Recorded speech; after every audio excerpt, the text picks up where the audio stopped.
All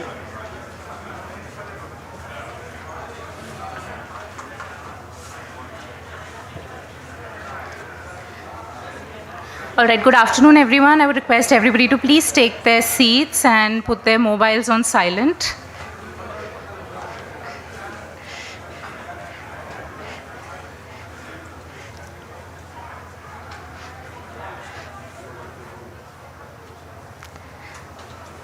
All right, thank you, everyone. To get us started, I'm going to invite Aniket Doigar, founder and CEO of Hakdarshak, to give us his opening remarks and get us started for this session.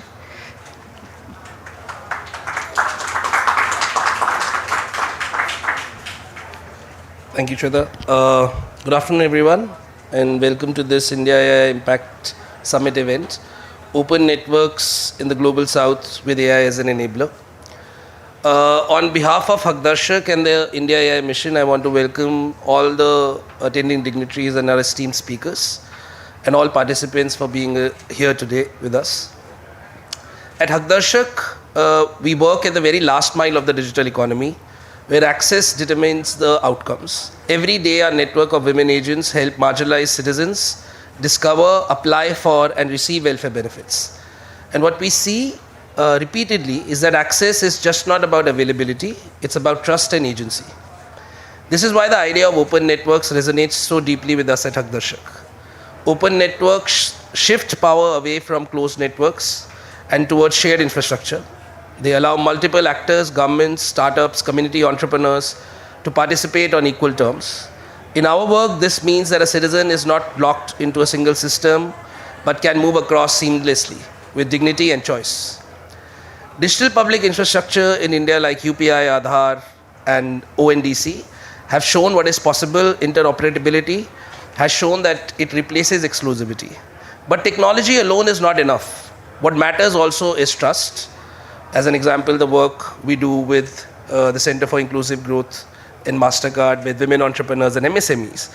So there has to be a layer of open networks plus a strong layer of trust in the platforms that citizens can easily access. As we've been hearing in the last few days, that apart from AI models, what is really important is also AI diffusion and how important it is to take these models and networks to the last mile.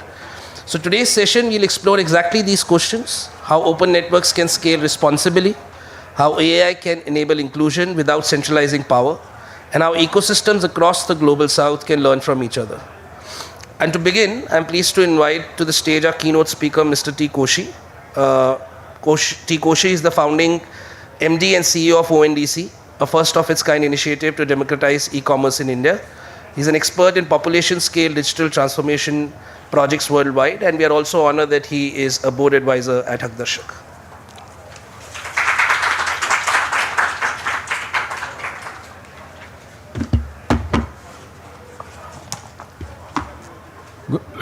Thank you and good afternoon. We know open network democratizes commerce, and artificial intelligence gives us an opportunity to democratize intelligence. And two of them together can really tango to change the world. And I believe that the AI Summit is all about this. Let me just see a little context, because we have eminent speakers here who are experts on networks and protocols and everything, who will discuss things more.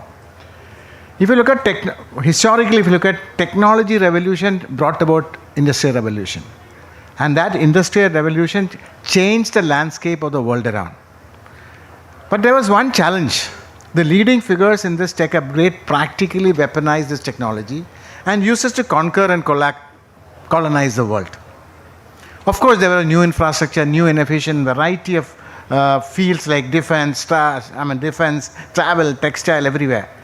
But the challenge was mostly it was meant for the benefit of the conquerors.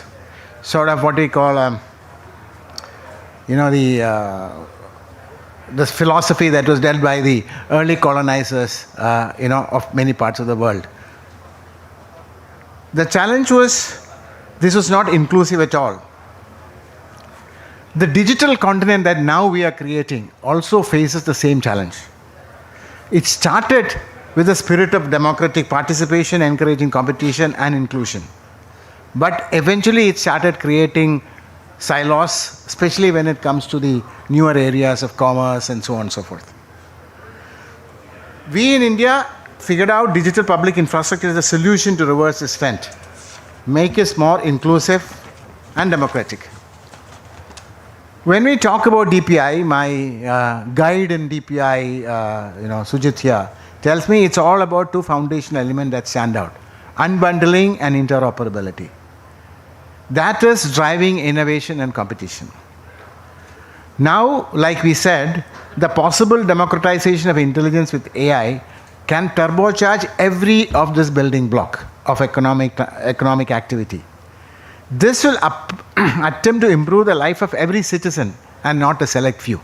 I mean, that is the message, as Nandan said in the morning and Aniket referred now, it's about the diffusion. For Global South, it becomes even more challenging because we have a scale that has to take into context the diversity on one side and resource crunch on the other, which may not be the kind of challenges faced by the developed world. The real question becomes not whether we can scale fast or build smart system, but who benefits, who controls the system, and who gets left out. That becomes a very, very critical challenge. Open networks emerge precisely to address this tension. This is not a technical option, but it's a governance choice. A choice which can separate infrastructure from innovation, protocols from platforms, and power from participation. Let me take a couple of minutes to sort of share the lessons that we had when we were setting up ONDC in that 4 years ago. So India's experience with UPI and ONDC shows something very, very important. Networks do not replace markets. It re-architect markets.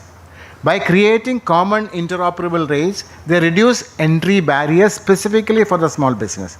They enable competition without fragmentation, and they allow innovation that happens at the edges, not just at the center. In ONDC's case, the goal was not to build another platform, but to ensure commerce itself will become a shared capability. This required three things: governance, which is neutral and transparent; ecosystem collaboration between government, industry, and startups, and civil society, because it's about a social transformation from somebody with $1 a month income, sometimes as bad as that, to 1 billion in a year. I mean, I can't count. Ecosystem collaboration between government, industry, startups, and civil society. And a lot of patience, because this is not a magic where somebody can come a magic wand and things will change. Everybody in the ecosystem will need to work together. Now we are seeing that a new phase of internet, not just as a network of information, but as a network of transaction. This internet of transactions will be interoperable, inclusive, iterative, because it's evolving. It has to evolve with the feedback and experimentation, and built on the infrastructure of digital public infrastructure, not on silos. It will offer choice without coercion, scale without centralization, and innovation without inhibition. The digital continent that we dream is not a metaphor, it's a blueprint. It is a call to reimagine digital ecosystem as open, federated, and inclusive.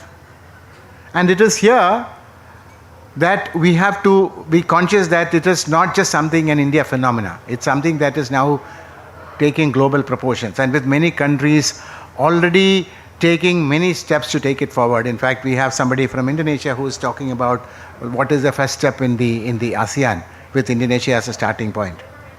In all this thing, AI is an enabler. That is what we need to make it happen. It has to act as, it cannot act as a gatekeeper.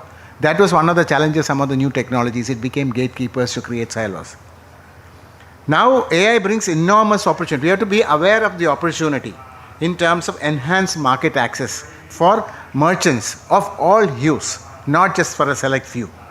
Better discovery for consumers, same thing. The consumer, a farmer consumer coming from a small village, should have something meaningful to benefit from this network where practically very diverse kinds of options are available. And that is when we will have to have a smarter matching between the buyers and seller. And it also has to have an inbuilt mechanism of confidence building. The question is not whether but at the same time, it also has a risk if you're not careful, that it can possibly lead to concentration like we saw somewhere. So the question is not whether AI should be used, it should be absolutely used. The question is how it is embedded. So we need to think carefully about where intelligence is. Is it only at the edge and only at the core, or it's also at the edges? Is it only helping the user intermediaries primarily, or it is with the users, or it is helping every users? And whether it is governed by rules and not rules which is applicable to the community as a whole, not just a select few. So this open network gives us a chance to enable markets in a big way. And where it also has a very important role to play in terms of governance. Why does it all matter? Because open network fundamentally change who can participate in the digital economy. I want to just sort of wind up and give the opportunity for my fellow panelists to speak and discuss. But looking ahead, we see successful open network in the global south will not be defined by the number of transactions or by the sophistication of AI model, but it is going to be defined by diversity of participation, resilience in governance, fair distribution of value, and the ability to innovate without concentration of power. This is not an easy work. And this is the idea I hope that my colleagues will now discuss about it. Thank you.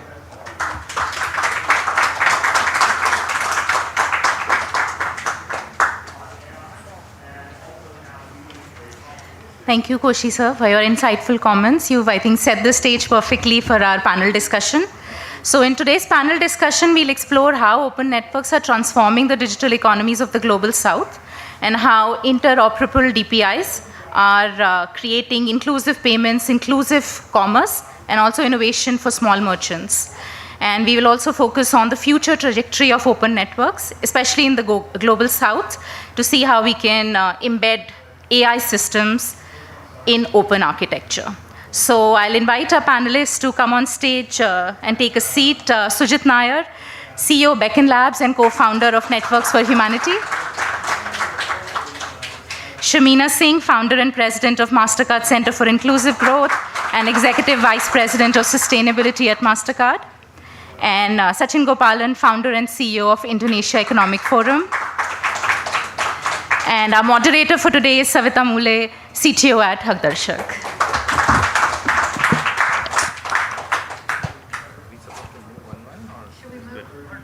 Just move one so there will be more center.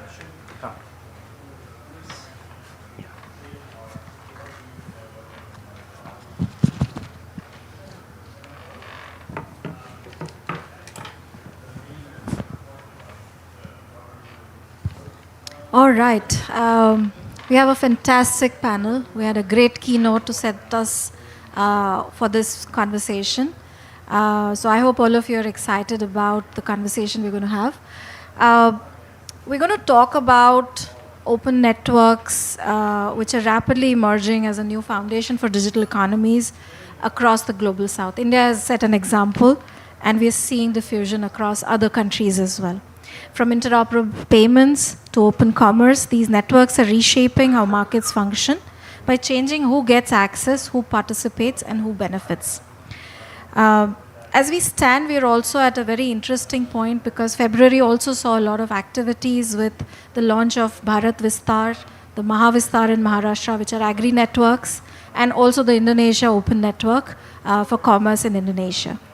Over the next 40 minutes, we invite you to think about open networks not just as technology platforms, but as shared economic infrastructure, and also about how AI, if designed responsibly, and like Koshi sir was saying, responsibly and inclusively, how can it strengthen their impact across the global south? I want to start off with a quick, initial first response, first reaction, lightning question to each of you. What excites you most about open networks, and where do you see AI already making a real difference? I'll invite Sujit to start off. Open networks fundamentally put people in the center, people, businesses in the center, and enables choice and agency to them. Okay, and make their opportunities discoverable, offer opportunities, make farmers find market linkages faster. Yesterday we were doing a farmer was doing a peer-to-peer energy transaction from his rooftop solar where a little bit of excess energy, he was selling to a woman tailor in Delhi from Uttar Pradesh in Meerut. And that's something that we're doing as part of the India Energy Stack. So these possibilities are exciting because it's fundamentally about putting people in the center. And AI, we are able to use open networks as a way to diffuse AI faster because when all the talk about AI has been mostly on the supply side and the bigger models are getting and all of that. But I think India is all about diffusion. And if you're talking about diffusion, we need open rails to actually go AI to the edges, as Koshi was mentioning. And that part, I think OpenNet is very excited. Yesterday, we had a farmer in 3 voice notes on WhatsApp do energy transaction. Sell 300 quintals of onion from Uttar Pradesh to West Bengal, all because of the agent. Because AI hides the complexity of what could be gory details of energy trading, but fundamentally puts him in the center and solve for livelihoods and income gains. So that's what I'm excited about. Thank you. Fantastic. Shamina, your thoughts? Thanks for having me. Just in terms of the lightning round, I think what's really exciting is I think the opportunity for open networks makes us think about who gets access, not necessarily how. And that's a really important question building on your point, Sujit.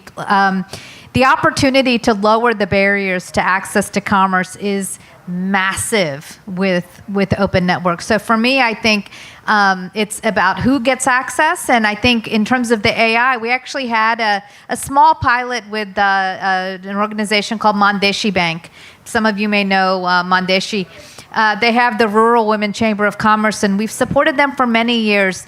We put a small pilot of those women on the open network, and it was quite interesting to see. I was quite skeptical, but it was very interesting to see that these small business owners went from a very closed circle of who they could do business with to an entirely new market, and we saw their businesses grow in almost real time. So we've seen it in action. That's what's exciting.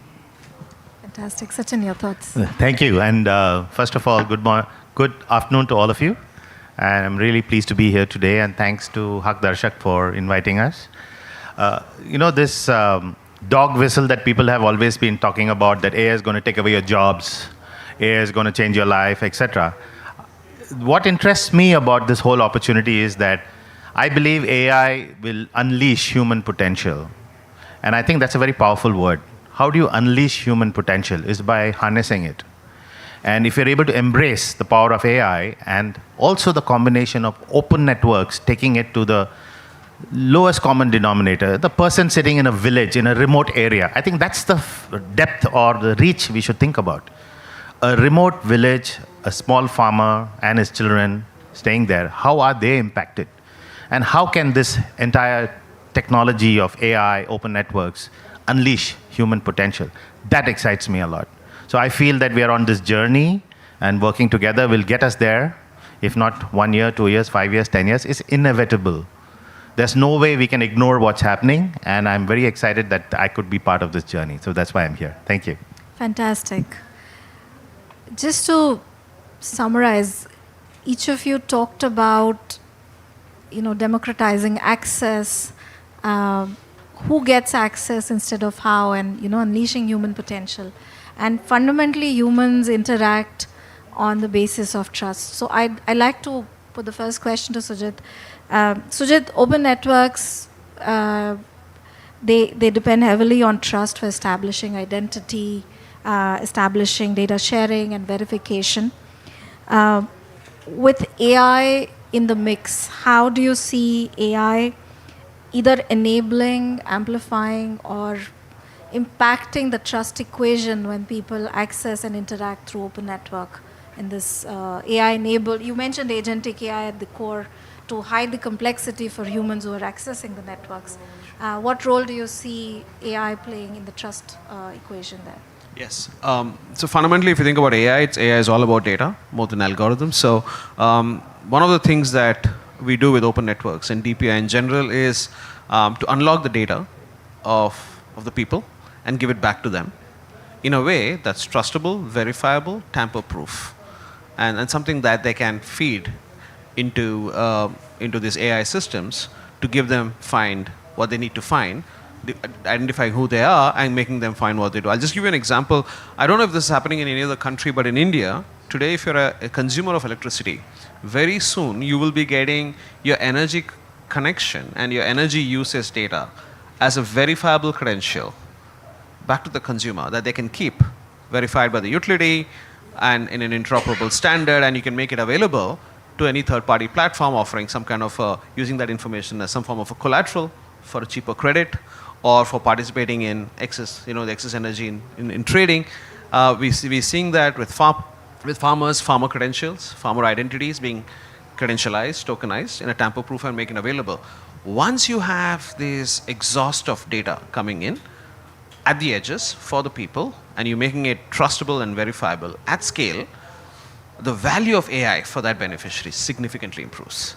Because everything else is the complexity of how do you make that data reach the systems and talk to them and find the best price, do the optimization of where the warehouse is, or even for a trader to locate what could be the best logistic player out there to serve maybe in far-flung of the country. All of this is something that AI can do faster, cheaper, better, without business having to take the cognitive load on it. So once you unleash this data, which is what DPI does, it emits the data, gives it back to the user, makes it verifiable and trustable, and that enhances the value of AI. And therefore, it makes it easier for AI to offer value back to the end user. Absolutely, absolutely. Shamina, coming to you, we've seen in the payment space and in commerce as well how open networks and the interoperable infrastructure has helped scale inclusion rapidly, right? As we think about global financial inclusion and lowering barriers for entry, what principles do you feel open networks should follow to make sure that AI-driven innovation is not reintroducing exclusion, because now there is either a digital divide or there is a education divide, awareness divide? What could be considerations that need to be kept in mind when people are building around these networks? It's a great question. And the benefit of working for a multinational in this regard is that the exposure that we've had to lessons from around the world. So as an example, the company that I work for, MasterCard, operates in over 200 markets, 3 billion cardholders, 25 million banks and financial service providers. So the scale is massive. When AI, we're hearing a lot about AI now, but actually the company has been using AI for many years because we had to figure out how to protect transactions in an age of data. So you said AI is algorithms and data, but it's really data, right, at the end of the day. And so before regulation, almost probably 10 years ago, we had to come up with a way of thinking about data. And that's a really important thing, because the way a company or an organization thinks about data determines how your products are made and how people are treated. So for us, even before it was regulation, we said, listen, for our company at least, because we had made a commitment to bring 1 billion people into the formal economy 11 years ago, the data for us would be from the perspective of the consumer, saying the consumer should own the data, the consumer should benefit from the data, but it's MasterCard's job to protect the data. So if you look at it from that perspective, then you understand that our approach is about, of course, reducing the barrier to entry through open networks.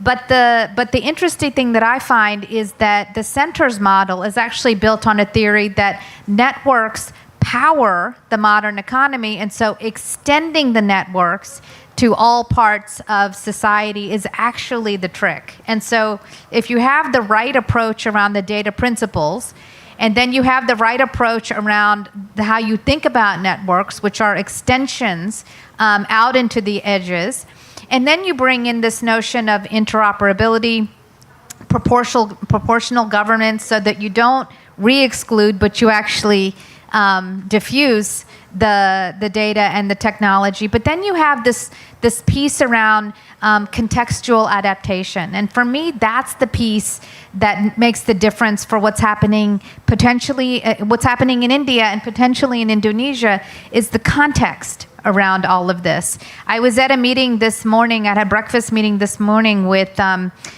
Minister for Railways and the Digital Economy. We were talking about this, and we talked about Manav, because India announced the Manav protocol today at the summit. And I was talking about the A in Manav around accessibility. And you know, we were comparing notes to say that it's really making sure that, you know, partnerships like the ones that we have with Hadarshak and also with Garia that are like, they're creating language learning models from the ground up. Like the minister was talking about creating language learning models organic to India. And that was a big piece for him. He was saying, we have to create them here, we have to build them here by Indians for Indians. And I said, you know, there's a really great example because you have this organization called Garia that's actually building language learning models using farmers and women. And they have 130,000 people right now across the country who are speaking languages into these learning models that would never have access in the US or anywhere else. So I went to visit Garia in Bangalore, and we heard about the languages there and talk to the workers. And it's astounding to me that this organization and this country has actually flipped the model in a way that allows workers to get paid reasonable wages and work with dignity.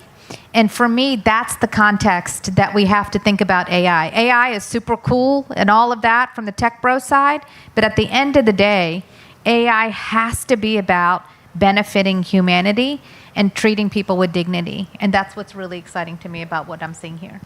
Thank you, Shamina. That's a great perspective, and very also interesting to see a global, you know, perspective on how you're seeing use of AI in different contexts and in your work at the center as well. Sachin, thinking at an ASEAN, it is at an inflection point with especially the Indonesia Open Network recently being launched. What lesson from implementations in India, what considerations local to, you know, each country in ASEAN do you see relevant to implementations in Indonesia, and how do you balance innovation with openness, with local considerations on data protection and national data sovereignty? If you could share your thoughts, yeah. Thank you. You know, I'd like you to give a little bit of thought to if you were to take a project like ONDC, which is a very successful implementation of open commerce in India, and if you were to take it to another country, what would you do? No, just give some thought to what would you do to bring something like that to another place, which is completely different. People, culture is different, habits are different, you know, the way they use media is different. So the answer lies in, it's not that ONDC is coming to Indonesia. We in Indonesia looked at what can we get from India on the back of, you know, Prime Minister Modi and President Prabowo signed a MOU for digital cooperation in 2025 January when President Prabowo was here as the chief guest of the Republic Day. And 3 months into that, a lot of people, including me and the Indian ambassador, started thinking, what is it that we can bring from India that is of value to Indonesia and to ASEAN? So it started from that side looking here, right? It's not that India looked at putting the product out there. Now in that came this whole idea of there is a pioneering concept, ONDC, and it comes with all the use cases, some successes, some challenges, some opportunities, and we had to sit and map what we could bring from ONDC into Indonesia in the context of what's happening there. And the problems are all the same. You know, we have 65 million MSMEs, we have 300 million population. The youth are disenfranchised from jobs because jobs are getting more difficult. Social problems will result because if we don't unlock opportunities for the youth, you're looking at, failed democracies. And that's actually where the world is heading today. So some of us working with the Indonesian government felt it is imperative we bring something that's a game changer, something that will really change the way that the digital DNA or the economic DNA of Indonesia should be able to change. It has to be something of significance. It can't just be, let's bring this tech here, let's bring that product here. It has to have a social impact so large that it is something that can be made into a movement. And there was only one such program that brought it to the people, and that's ONDC. So we looked at, and then I contacted, Koshi and, all the people who created ONDC. Sujit, I'm in good company here today, right? And we realized that the starting point actually is plugging ONDC and open network ideology into what's already happening in Indonesia. So Indonesia has about 35 to 40% of the population already in some form of digital action. Whether they're taking payments or, at the very simple instances, they use QR code like our UPI in India. There's Curis, which is the product equivalent there. And payments is leading the way. The easiest thing to do, right? You do digital payments and then you're already halfway there. But moving product in a country like Indonesia, which is an archipelago, 17,000 islands, moving product from a remote village in one end to the other end means logistic networks need to be interoperable. There's no way any one logistic company can be the biggest network in the country.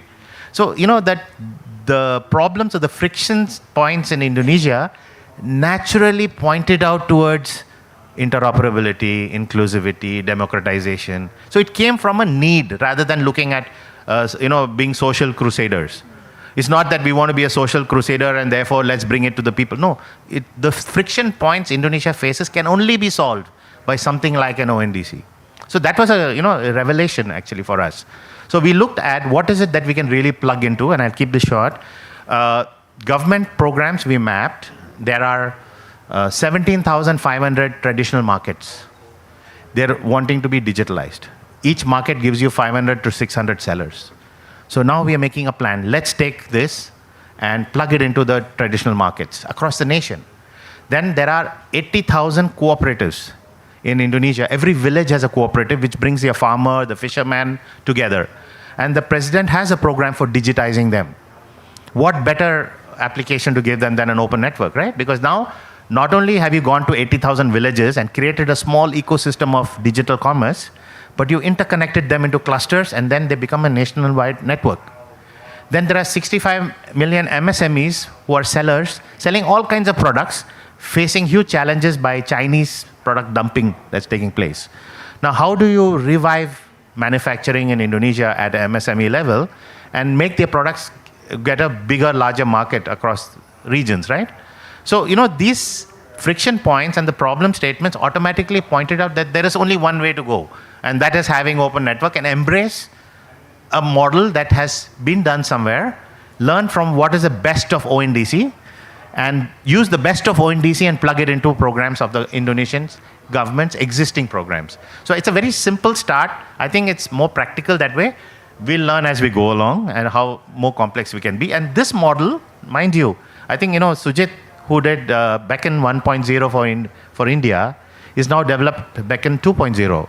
And Indonesia is going to be the first country to implement Beacon 2.0, which means the copy-paste model for open commerce could probably come from Indonesia, then going to the rest of ASEAN, which is 10 countries, and then other parts of the world. You can look at something which is a hybrid evolution of what India has done, which is pioneering, and what Indonesia is doing, which is accelerating.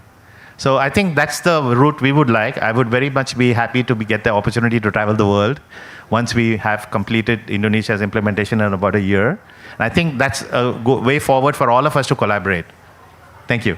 Fantastic. Pioneering to accelerating. That's amazing way to put it. I just want to take a step back and look at what open networks, especially in the commerce space, did, right? They lowered the cost of transacting, they lowered the cost of entering into the market. Shamina, as AI becomes more embedded, AI itself is a costly technology. There's going to be cost of accessing and using AI. When people are building and deploying open networks. Now, Indonesia is another country. How should sustainability and monetization be approached so that these systems remain open and trusted, but also financially viable? Yeah, again, it's a great question because as somebody who leads the philanthropy and the sustainability for MasterCard, I also know the limits of philanthropy, and grants can only go so far. So the way we approach it is we call it commercially sustainable social impact, meaning profit is actually part of the equation. And philanthropy is part of the capital stack. So these programs have to generate livelihood, and why not? Like, that's the whole purpose of these things. But let me take a step back and sort of give a little bit of context for my friend from Indonesia, in that what makes me excited about hearing this program from you. Because we have been convening as part of ASEAN, we have an inclusive growth summit that we bring to the region. And the reason why we came to ASEAN last year at KL, we're going back to Manila, and then we'll go to Singapore the year after that, is because what we have seen in this region, but partially driven by ASEAN, is that 1 billion people have joined the middle class over the last 10 years. 1 billion more are going to be joining the middle class over the next 10. Can you imagine what that means for consumption and what that means for ONDC, what it means for open markets? Like, just think about that. These are people that are going from $4 and $5 a day to $14 and $15 a day. These are not like 50,000 or anything. Like, just going from $4 a day to $14 a day transforms the entire life of a family, of a generation, and a community, and a country. So if you look all the way up, this is what's happening right now. So from the outside in, so as I sit, in the US or I sit anywhere else, that's how these markets are being viewed. The engine of growth is coming from here. The question we're asking ourselves, I think, in this conversation and in many conversations is, will this growth be inclusive, or will we exacerbate the divides we've seen in the West? The opportunity with the Indonesia model, with the India model, with the open markets model, and the open platform model is to build from the inside out with inclusion at the core. And I think that's why commercially sustainable inclusion is a reality. These things are not exclusive. So we call it doing well by doing good, meaning your business strategy actually depends on an improved outcome for the people that you're trying to serve. So I think that is sort of the thing that I would promote. And then the last thing I'd say about this, as you build out the ONDC model and 2.0, Beckon 2.0, one of the things that we learned with our partnership with microfinance organizations around the world, we made a $15 million investment in a global microfinance platform, is that once you get these open source platforms built, you can actually start lending on the platform in itself. Because what you're seeing, you're seeing small businesses transact in real time. So you can also see that they're good for the loans. That's the other thing we've seen, is that in places when sometimes it's hard for banks to lend to small business owners, when you build these ONDC platforms, the opportunity for small businesses to actually borrow in real time becomes real because the contracts are actually happening. You can see them. So procuring from one location in Jakarta to an island in another part of Indonesia is very interesting because you can see that the businesses are actually creating contracts with each other. So the opportunity to extend the network, but also to extend credit, to extend affordability, to extend commerce. These are the things that are, from a 30,000 foot perspective, are really making the world look at these places in a different way. That's so interesting. So not just viability and financial sustainability of the networks and the platforms, but also people who are benefiting, right? So does the user find a livelihood? Does the user find better ways to earn income, better ways to access credit, like you said? So it's amazing. I think as we look at more deployments, Suja, the question to you in terms of especially with AI, the way pace at which AI is changing and the technological innovations leapfrogging. Every 6 months we hear new things coming up in terms of capabilities or models. What architectural choices today will determine that AI-enabled networks remain interoperable and adaptable in the long run? So what choices do we need to keep in mind today to make sure that AI is not moving us back into a setup where we are having to rewire things because the technologies move faster than we could readjust the model around the technology? Absolutely, great question there, Savita. So fundamentally, I think if you look at open networks, Your mic is not on. This should be good. Thank you. Thanks, Amina. So yeah, a great question, Savita. I think open network fundamentally is a architecture, a design. It's based on a protocol, as we spoke about, backend. But what's important about that architecture? It's very, very important that we recognize that it's totally decentralized. It means it has no database. There's no central storage of data. The value doesn't get stored or captured. It's always flowing, peer-to-peer, end-to-end, from the logistic provider to the shopkeeper, or from shopkeeper to the consumer. That's what it allows. It always allows the flow of value to happen. And every time the flow of value happens, the value is always at the edges. So if I, as a consumer, am making an order through a network like Indonesia Open Network, and placing an order on a shopkeeper, we both keep a copy. There's nothing in the center. Now, this is very, very important to understand to answer your question, because on this architecture, we are naturally building a certain amount of safeguard for any sort of concentration and capture or a capture of value at the center. And with the way the AI is emerging, there could be potential tendencies of that when you deploy AI. But which is very important. It's AI, for us, it's about diffusion. It's making the AI models go where the data is, because there's literally no central database from which you can say, okay, why don't you give me all the data and I'll give you better inferences. That's not how it's going to work. It's actually going to move at the edges. What it does, and this is very important, what open networks fundamentally do, it has reduced the cost of formalization or onboarding into a formal, recognized network where you are actually, you identify yourself formally and declare who you are. It reduces the cost of discovery. It reduces the cost of contracting, transaction, and fulfillment. This is a very, very fundamental cost we're talking about. And in that process, you're rapidly declining the cost of trust. If you're doing that, on ONDC today, we do literally 7 orders per second. And the reason why the volume is growing is because the significant cost of trust that has gone down for a shopkeeper to make that transaction. And it also reduces the cost of transactions, so much so that on the network today in India, we are offering a 100 rupee mutual fund that's like literally $1 mutual fund to farmers, to auto rickshaw drivers, because it's not just about credit, they should also participate in the upside of capital markets. So the driving inclusion has those sort of opportunities.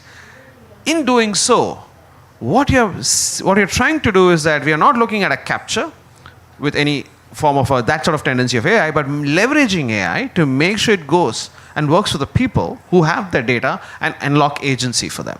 And that's where, in many of the conversations that I'm seeing, and I've been part of at least 5 networks that I've witnessed, AI's biggest value in open networks has been to reduce the complexity of a shopkeeper.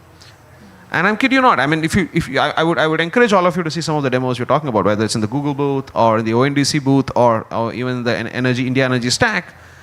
We had a farmer show it to the Prime Minister in literally 3 voice notes on a WhatsApp.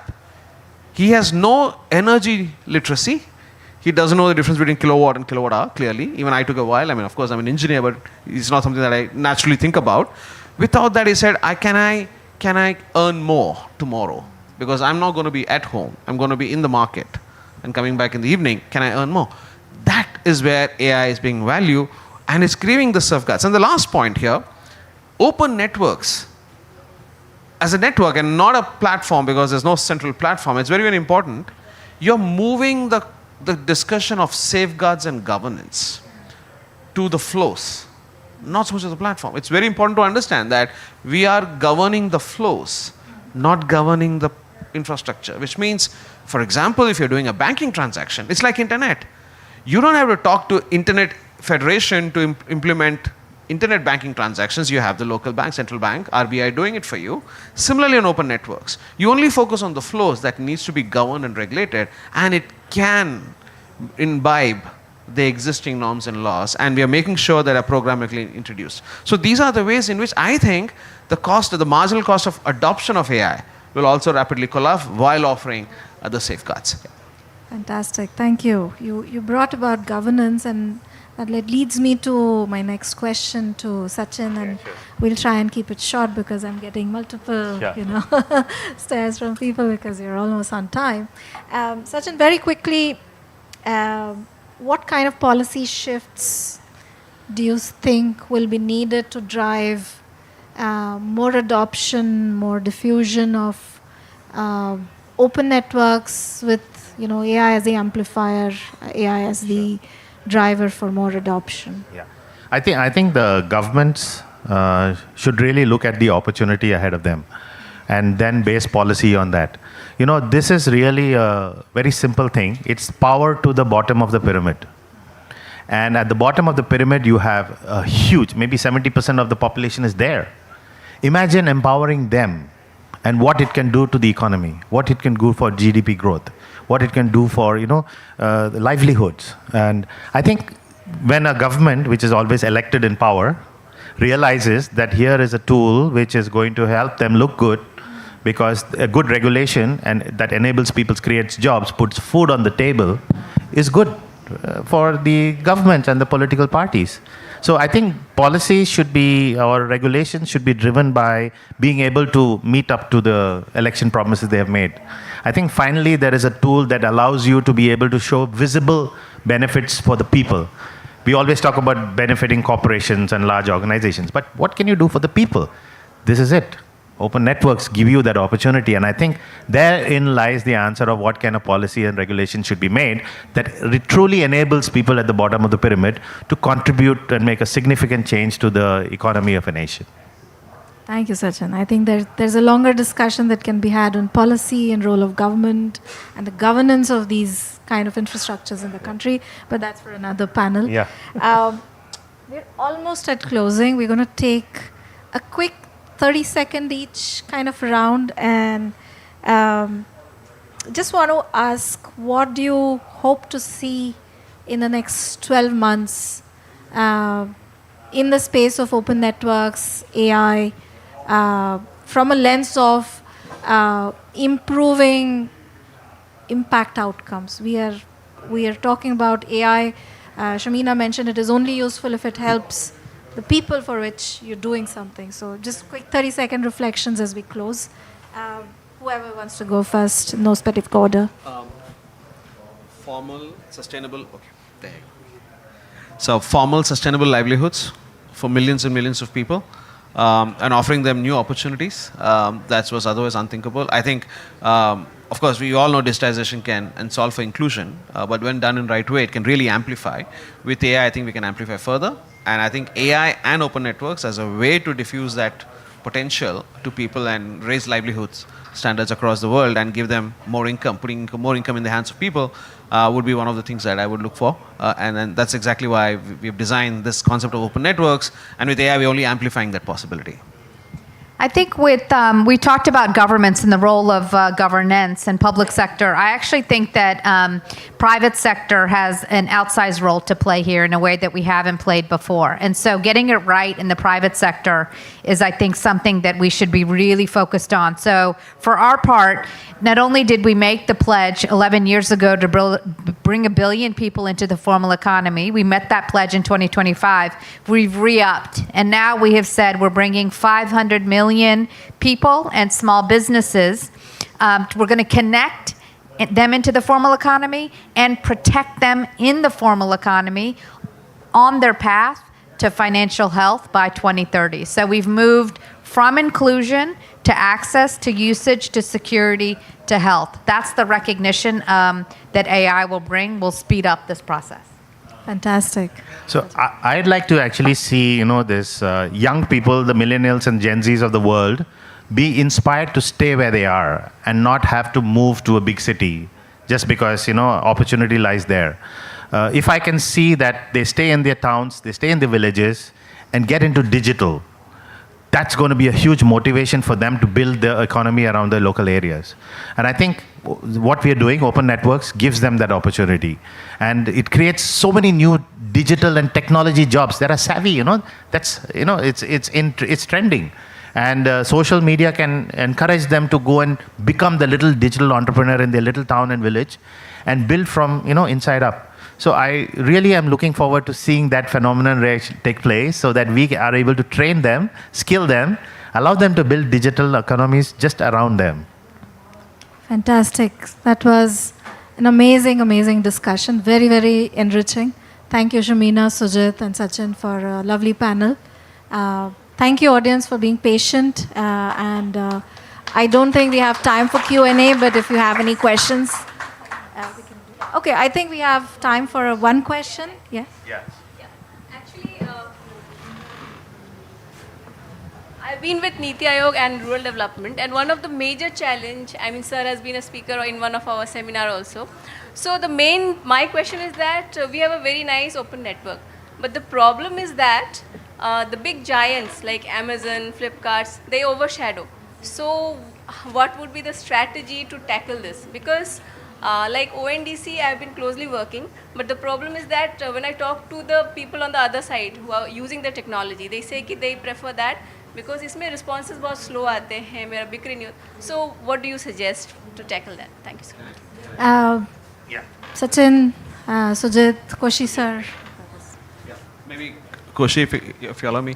No, the great point. Firstly, I think there's often and always a comparison between what open networks are doing and the likes of Amazon. I don't think it's either versus or. I think that's probably a perception that I think that's been built in. ONDC's primary purpose, as my understanding, open networks is to drive penetration, access to digital markets. Because even with big platforms, we're talking about under 8% e-commerce penetration in the country, and with B2B, it's under 1%. So for a country as big as India, it's one thing to say, yes, I get more orders on Amazon. We're talking about very few people getting more orders. Okay, so this is about actual driving penetration to 75 million MSMEs, artisans, 100 million taxi drivers. They all need find a way to do business effective, cheaper, and in a way that also restores their dignity. So I think that's one of the things I wanted to clarify. In terms of open network as an idea, of course it's a very radical thought to think about commerce.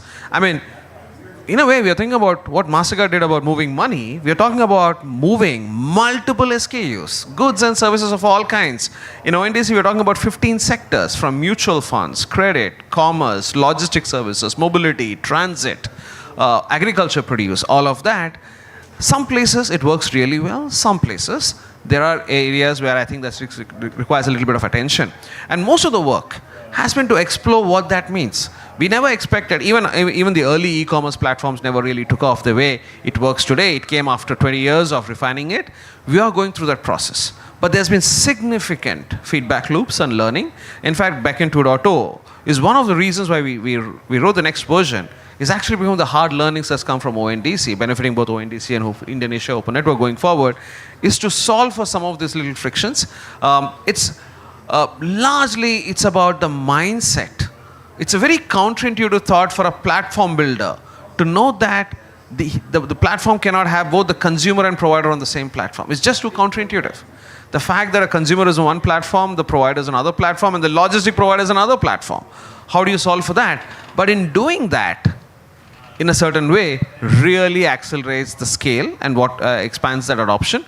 we're doing that very well. So now I think it's a lot of those teething troubles have been resolved. As I said, seven orders a second is not a bad sort of a throughput we're looking at, but we are hoping to increase that to 50 over a period of time, and there are significant improvements on that front happening.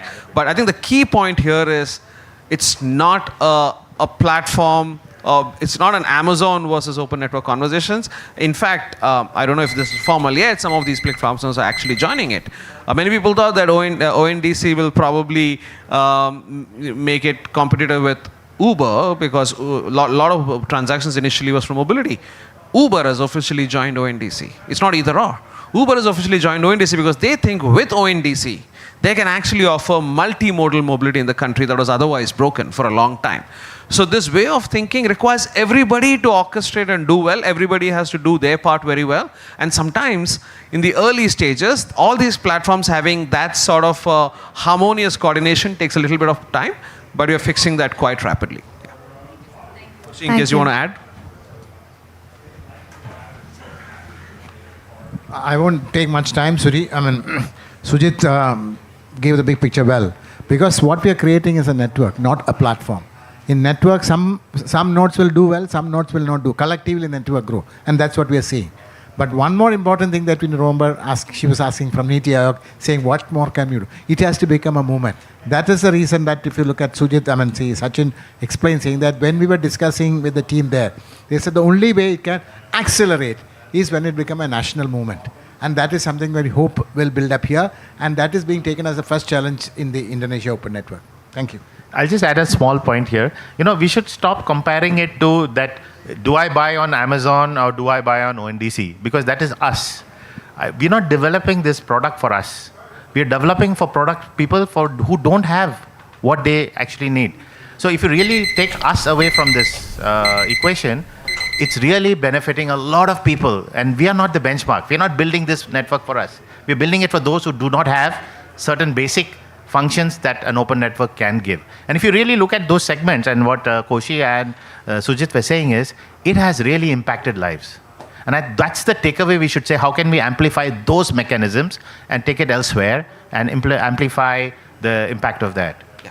Just a quick quiz question. How many of you know what's the cost of a business delivering a ride on ride hailing is? If you were to look at the numbers of all the big platforms, and one of the things that was born on open networks like Namayatri, the cost differentials are 10 times. There's a network that delivers a ride. The total cost of businessing, marketing, driver, retaining, consumer onboarding, all of that, the cost of that is just 4 rupees per ride. Never done before. It's the world's cheapest ride-hailing infrastructure, and $250 million of money has gone to the drivers with no commission taken. There's nobody in the center taking commissions. So we're talking about doing things. Some of these takes time to build, but we're already seeing enough green shoots for us to really scale well and fast. Yeah. Thank you, everyone. I think we are at time. I heard the buzzer twice. So thank you, everyone. Thank you to our esteemed panelists. Thank you, Koshi sir.